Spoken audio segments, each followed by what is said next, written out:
tomo kile kelama isali mami buhe bele olelo ye banite.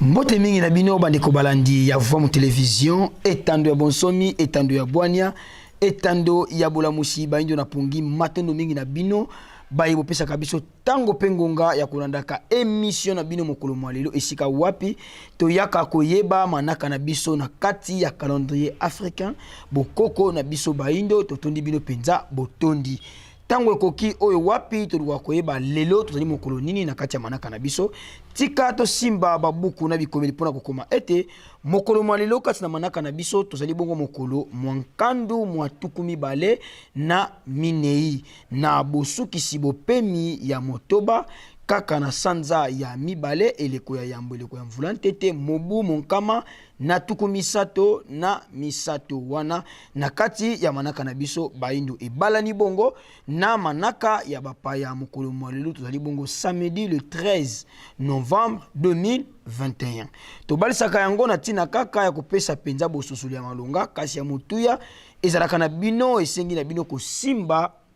koyeba malamu manaka na biso na kati ya calendrier africain bokoko na biso baindo tosuka ka biso na bino wana te bandeko balandi se na ko pesa bino manaka ya mokolo kasi toko yaka lisusu kati ya mabota na bino na tina ya kotombela bambotama elamu penza na bino babotami ya mokolo mwalelo esengo pesa ezali ngai na kati ya motema ya kotombela mbotama elamu epai wangai moninga ya mosala nengwa bazonza ndilu mopandisango monene na kati ya Voix Télévision na émission Monzele bango basili kobota mapenza mokolo mwalelo to tombeli bino yaya ba mbotama elamu tata mokeli akanisela bino na kobakisela bino mikolo ebele na kati ya bomo inatina ete boko kisa maibosila koyena yango na mokili tika tozonga kuna epai ya nkumungala ya solo bino mokokolo Monzele totala penza bonzenga pe Monzele na bino peto cha baloyembo oto sepela ka bambotama ya mokolo na mokolo to sepela elongo na bino lelongotama na yo lelongotama na yo lelongotama na yo lelongotama na yo sebelina mbotama na yo lelo sebelina mbotama na yo lelo sebelina mbotama na yo lelo sebelina mbotama na yo lelo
Matono mingi bandeko balandi ya Voix Télévision ya solo tuuti bongo kembela mbotama elamu wa biso ndeko nengwa bazonza ndilu na bino pe bosepeli bongo totombela bino bambotama elamu tika boye bana kobenga biso kaka na ba numéro za libongo affiché na C ya etando ya Voix Télévision avant 48 heures manaka na bino ekota tokoyamba yango penza bo elongo bani pe boko sepela boko bénéficier na commentaire ya ndeko mopepe na musika totombela bino lisusu ba mbotama elamu ya solo tokosuka lisusu biso na bino wana te soki tozute moko baliteya na kati ya video du jour tozonga kuna epai ya nkumunga la kotala nini balengeli biso lokola video du jour mokolo mwalelo biso na bino tokutani na simana yango oyo ya mwana za ofite la bis yanga kuna biso lokwa toli na radio te yazalaki kotia yango émission la demi-heure du militant. Sikoyo, ngai na poko fere de l'ongatema bisi ya STK, oyo aki na baradio na kati. Ona nalanda, sikoyo na mati wana na selemba, otoke 10 ans, ya kokita te, na futi lisusu, retour. Donc la famille quand la carte bis, on a eu non souci na yo ka kokata donc noir brisa c'est cher la loi et dit non à son exploitation. Moi, ce qui n'a eu qu'à l'expérience zaïroise, moi, ce qui n'a eu qu'à j'ai parlé longuement de l'Afrique pour dénoncer des fléaux qui n'existent plus nulle part au monde. Voilà. Sauf dans ces continents, le colonialisme et le racisme. Donc, bozomona Congo Zaïre ya tangu wana. Mais ezalaki slogan mpona nini? Parce que kobanda na 1921 message ya Mukimbangu ezalaki appuyé te ya batata oyo bayambaki bilembo ya koappuye message ya et dans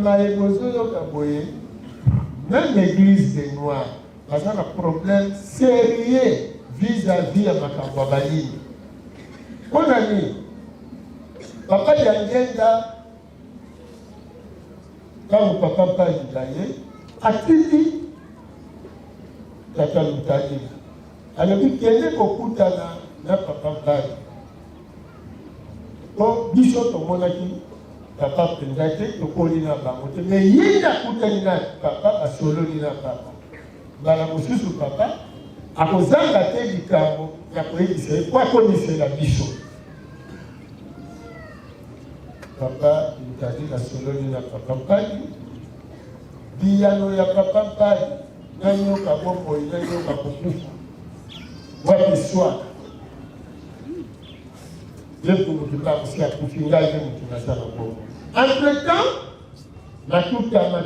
matubinga. Kende koyebisa bana maito yokani pe maito kandi, ete biso bayindo, yezu aza ya biso te. Kende koyebisa bana, tozongela na boyindo na biso. Aye, ye pa komi mobilisi. Na mission nini na message nini? Matono mingi bandeko balandi ya Vamu Télévision etandu ya bonsomi ya Bwania pe ya bolamusi bainjo na pungi to bakatango nyonso mainyonso to kutela kabino ya kanatina ya kopesa bino mateya oyo ekukumbela bino penza boyebi na kati ya bomoi na bino ya mokolo na mokolo tika totonda botondi na équipe technique mobimba ya Vamu Télévision na mosala bazali kosala Boba komisa biso lisu na bonzenga nyonso liboso ya bitando na bio tosungamaki na Tata Futila Mayunga na sima ya kamera pe kuna iteni ya réalisation pe montage la kibongo na kumungala na filmière kimia ya mfumu kimbangu kati ya mabota bino ba bozi biso sima ya ngonga to ba ete lelo tozali nkandu tukumi bale na mine isanza mibale mobu monkama na tukumi sato na misato tokutani biso na bino na mikolo mizali koya kimia mfumu kimbangu ukati ya mabota.